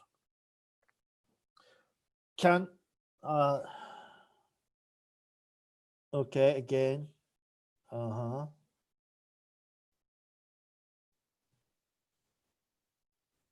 okay, so there is another question. Let me read the half of the question. I am using an IP camera made by a vendor at my home. I'm quite sure that the captured video at my room will be recorded and saved by the vendor servers. Yes, that risk exists. That's why you need to put a sticker on it. That is why I'm always saying the same thing. If you are not paying for a product, you become the product. So if you do not want to allow them to use your data, just try to cut it in somehow. Privacy policies about it, yes. For example, nobody asked our permission to make the analysis of CCTV cameras. So you are walking on the street, okay? You are walking on the street, and those cameras are recording you, and somebody is making analysis on them without your permission. That's another thing. There is one interesting technology. They record the customers in big markets, big supermarkets, okay? They see who is buying the product, who is coming closer to the product, who is touching the product, who is touching and leaving the product, and who is touching and buying the product. So they categorize the customers from the CCTV cameras. What else? They categorize the gender based on that. And then they try to depict the customers who is buying that product and who is not. And then while they are doing it, nobody's asking your permission. Nobody's asking your permission. That's a big issue. It's not about the companies or countries' issues, but it is, we need to have a worldwide data violation or privacy issues. Honestly, every country in this planet has a problem with the cybersecurity. You know, Korea, if you check South Korea, in so many technology index, Korea is number 1, number 2, number 3, number 1, number 2, number 3. When it comes to cybersecurity, it is number 15. So imagine that everybody looks this country like, oh, very developed, high tech, la la la. But Korea is number 15. China using very advanced artificial intelligence techniques, very. But China is not even in number 30 in the list of cybersecurity. Imagine. So cybersecurity is always there, so you cannot run away from that. Is there any other important question that I skip? Professor, do you want to ask any question? Oh.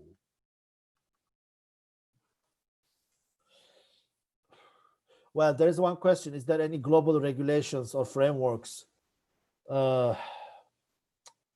In US and European Union, there are laws about the data protection and the data violation. On the other hand, even they do not follow those rules.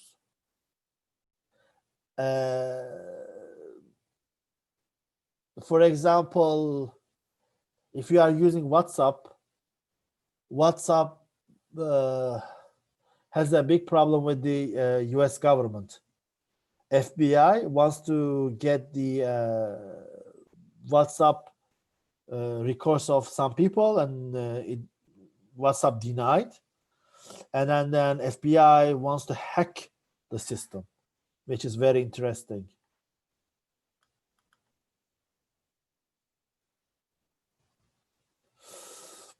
Well, how to explain to the common people that the digital traces are dangerous when the big data seems abstract for them?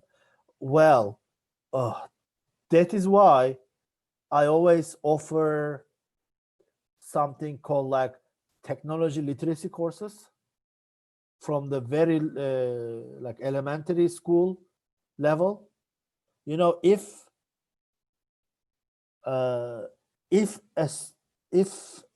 a boy or a girl touch the technology, from that time, he or she must learn about technology literacy as well.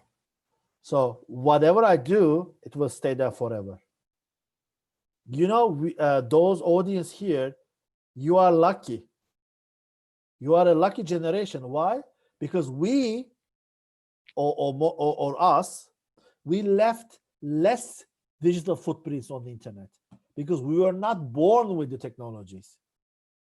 But these days, at the age of 3, at the age of 4, they got a smartphone. They have these things over there. So I think that's not a very easy thing for the common people, but we need to start an educational act or education actions about technology literacy to show that we need to understand those digital footprints. That's a very dangerous issue.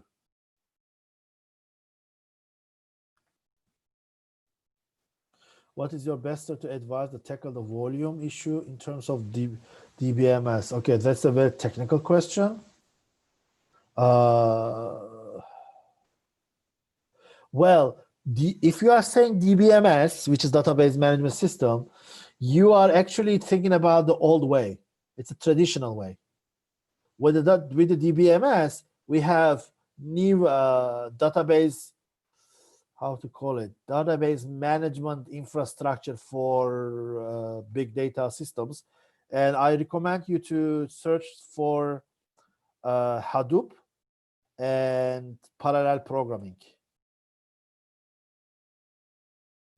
Oh, interesting. How much does it cost to make a big data? Free. That's free because you can download Hadoop for free. There are so many free videos on the internet that you can learn Hadoop. There are so many data on the internet for free. Let me tell you one data set that I get that I get it from the internet. Imagine 562 million tweets. 562 million tweets downloaded from the Twitter and open for the researcher. Those tweets about Corona and COVID-19. And those tweets are in 62 languages.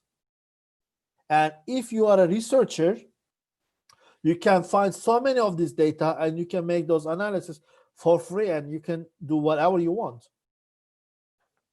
Actually, the problem is not about the cost. The problem is about the motivation. So that is why that kind of webinar or any other activity is very important to start an initiation. And remember that big data is its initial steps. I underline this. If you, one of those listeners, if you become the leader of this issue, you will keep your position forever. That's a very high level word, but yes, you can keep your position because the people are not too much into that.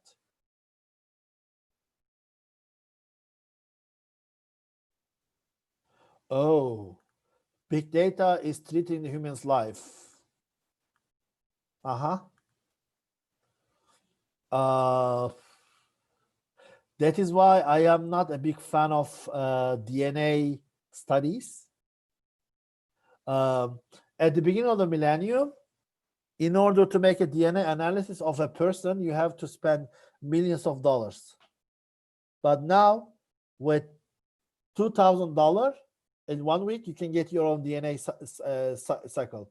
You know what does that mean? That means that anybody can know your, I would say, anybody can know how to kill you. Because with the DNA sequence, they can understand if you have a tendency toward diabetics or any other disease, and they can just kill you with that way. So that's why the big data will, at least from that perspective, yes. And the other thing is that big data can analyze societies as well. Can analyze societies. So let's assume that today somebody humiliate or offend one of the religious concept of the country. How would the people behave? And the thing is that no people check if this is real or not. There are so many fake issues. And other thing is that, have you ever heard about a term called deep fake? Deep fake? That's a new artificial intelligence technique that they take my face, scan it, and then they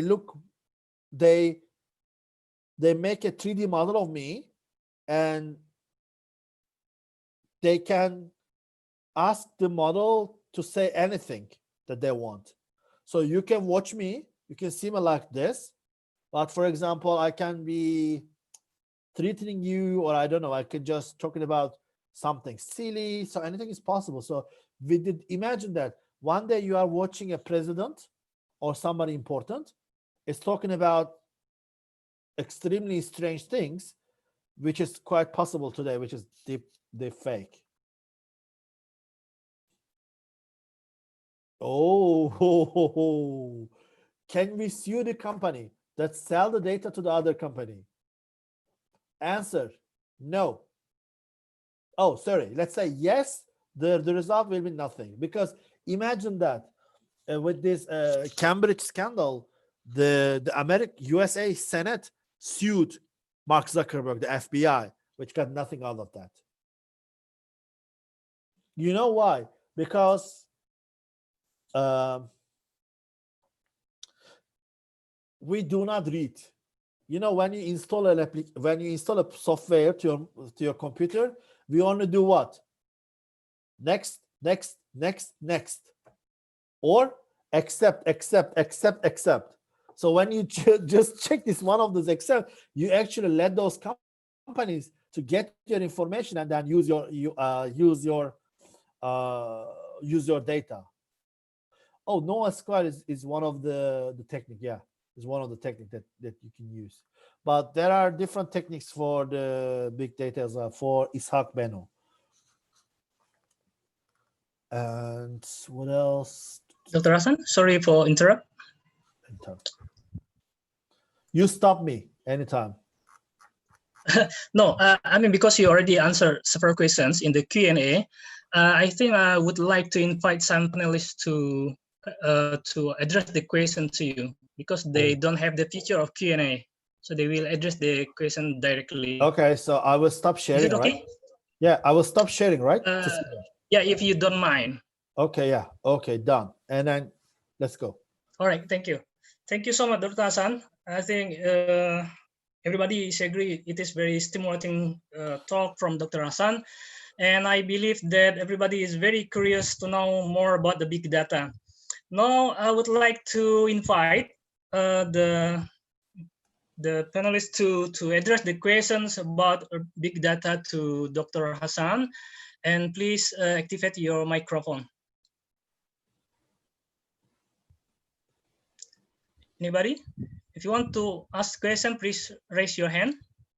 Or maybe the language, maybe you should say also Bahasa Indonesia so that they can. All right. And you can translate. They will go okay. They will go okay. Okay. Is it okay?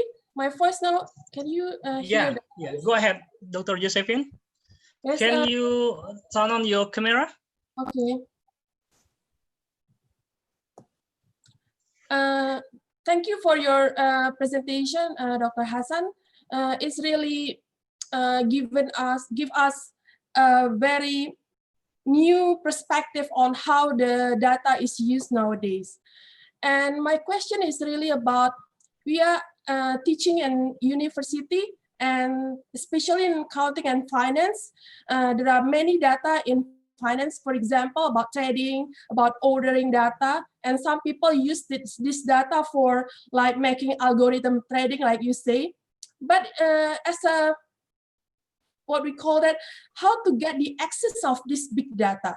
Because we are not the company, we are from the perspective of the campus. I mean, like we are not really dealing with how to capture the data, because if we want to have the data, we have to go to some other company and they will sell it very very high price, which is, if we don't have any commercial purpose, we won't buy that data. Thank you.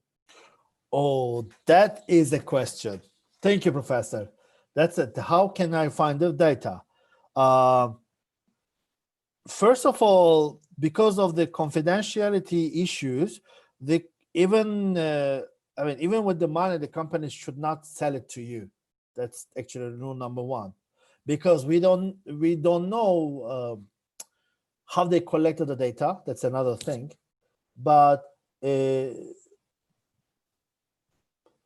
there are some online societies, they make this data freely available for everybody.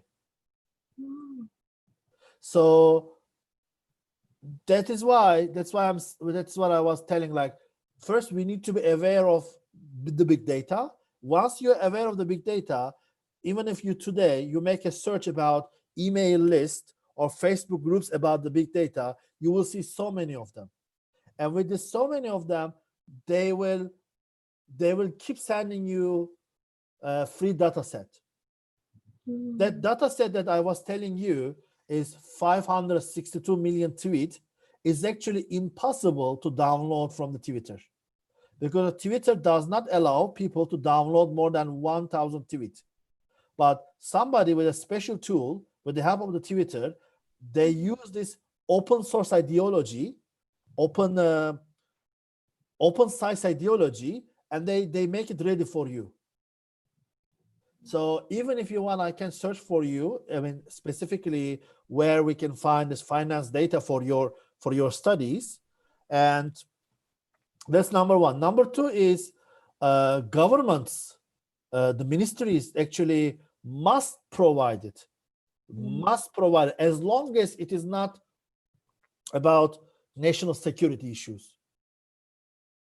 So, for example, Ministry of Health or Ministry of Education or Ministry of Agriculture related things, they can give you the data set for you. And so many governments are actually doing it. If you search for UK library and UK ministries, they have so many free data set over there. Plus, I recommend you to search the database of Tableau, the software Tableau. In their server, there are so many free data of everything. And they are all originally and properly collected data. So there are so many actually there, but it's important that we should have a habit to check those sources, or we need to subscribe to them. Since I'm not from the finance field originally, I cannot tell you that, hey, professor, this, but we can talk later, and I can help you to find out some sources, free sources, no money. All right, That's thank very you. important. That's the cooperation. Yeah, my pleasure. Anybody else? Dr. Hasan, I'm really sorry because the time constraint. I think we have to end up this webinar. I'm really sure that so many participants want to address the questions, but due to the time limitation, we cannot accommodate all the questions. But for those who wants to know about the big data, I think they can contact you directly after this session. Anytime. Is it okay? Yeah, anytime. Anytime. All right. Perhaps you want to say something in the concluding remark regarding the big data? Well, the term big sounds terrifying for some people, but it is another way of interpreting the human data. So, but it is our future, like it or not. Like several years ago, we were against the internet, we were against the phone, we were against the games, but now they are our realities. In that case, other than have some fears, we need to know how to deal with that.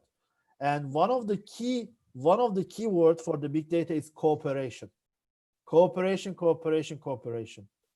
As I told you, I could be an expert of big data tools, but I cannot give a meaning if I'm not from the finance department. So I need a finance professor, an accounting professor, or a medical science professor. So that is why all the time we need to keep in touch. We need to keep this cooperation so that we can make this work better. And let me tell you one thing. In our department, there are really, really nice experts who can do the analysis as well. So let's say that professor asked me a question, and I don't know the question, but at least I can talk to that person and I can keep you in touch. So it's about the networking, networking. So if we keep in touch and if we create a community of awareness, if we have a community of implementations, we can solve any problem. No, and that's my suggestion all the time. I mean, people watch these webinars, people join the seminars, and then they leave, and they leave everything behind. No, this is an opportunity to give a hand to each other. We are living on the same planet, and there is nowhere else to go. We need to make this planet better. And if the big data offers opportunities to make a better economy, better education, better agriculture, why not? We are not giving a hand to each other. That is the responsibility as a human being on this planet. So beyond any other thing, beyond the races, the religions, and whatever. So it's important that we need to create this networking. We need to create this sense of making the planet better. That's what I believe. That's our responsibility as a professor. And one last word that that I can also say to all of you, and with my limited language skills, I can say that terima kasih dan sampai jumpa. Sampai jumpa. I also like it. Terima Okay. kasih to all of you for your patience. All right. Thank you so much, Dr. Hasan. Thank you very Please much. accept our sincere appreciation for your outstanding presentation you've made. And I would also like to express my appreciation and gratitude to everyone who have actively participated in this webinar. Okay, for your information, the e-certificate will be sent directly to your email, and I hope you already written the correct email address. And thanks again, and I hope to see you again in the next webinar topic. Wassalamualaikum warahmatullahi wabarakatuh, and I pass the session to Dr. Rami Fontanilla. Oke, terima kasih. Terima kasih banyak pada pembicara, Pak Moderator, juga terima kasih banyak Pak Direktur yang sudah mendampingi kita sampai sore hari ini. Terima kasih banyak Pak. Tadi kami informasikan sertifikat bagi Bapak Ibu yang sudah mengikuti kegiatan ini dan mengisi link e-certificate nanti akan kami kirimkan via email yang sudah didaftarkan. I would like to express my gratitude to our speaker. Thank you so much, Dr. Hasan. Thank you for sharing with us. And to all of the audience who make this webinar fruitful and enlightened. Last but not least, to all of the participants, please fill up the link provided for the e-certificate purpose. We will send the certificate to your email. Mohon maaf atas segala kekhilafan dan kekurangan kami. Terima kasih banyak atas partisipasi Bapak dan Ibu semua. Sampai jumpa pada webinar series berikutnya, program studi Magister Terapan Sistem Informasi Akuntansi. Insya Allah dalam minggu ke depan kita akan mengadakan webinar dengan tema blockchain, so don't miss it. Dan kami juga mengundang bagi yang ingin bergabung bersama kami pada program studi Magister Terapan Sistem Informasi Akuntansi sudah menerima mahasiswa baru tahun ajaran 2020-2021. Thank you so much and have a nice day. Billahi taufiq wal hidayah. Wassalamualaikum warahmatullahi wabarakatuh. Waalaikumsalam warahmatullahi wabarakatuh. Thank you, Dr. Hasan. Thank Bye-bye. you, Pak Direktur. Pak Direktur, terima kasih. I would like to greet Dr. Abdul Ghani. Are you still there? I will talk to And him personally. Okay. Some friends from Nigeria, thank you for joining us in this afternoon. Terima kasih Bapak-Bapak dan Ibu-Ibu sudah bergabung di webinar ini. Insyaallah nanti kita akan lanjutkan minggu depan dengan topik tentang blockchain. Oke, terima kasih Pak Ul, Bu Ipo. Ya, terima kasih Pak Direktur, terima kasih Pak, terima kasih. Dr. Hasan. See you. Yes, sir. Oke. Take care.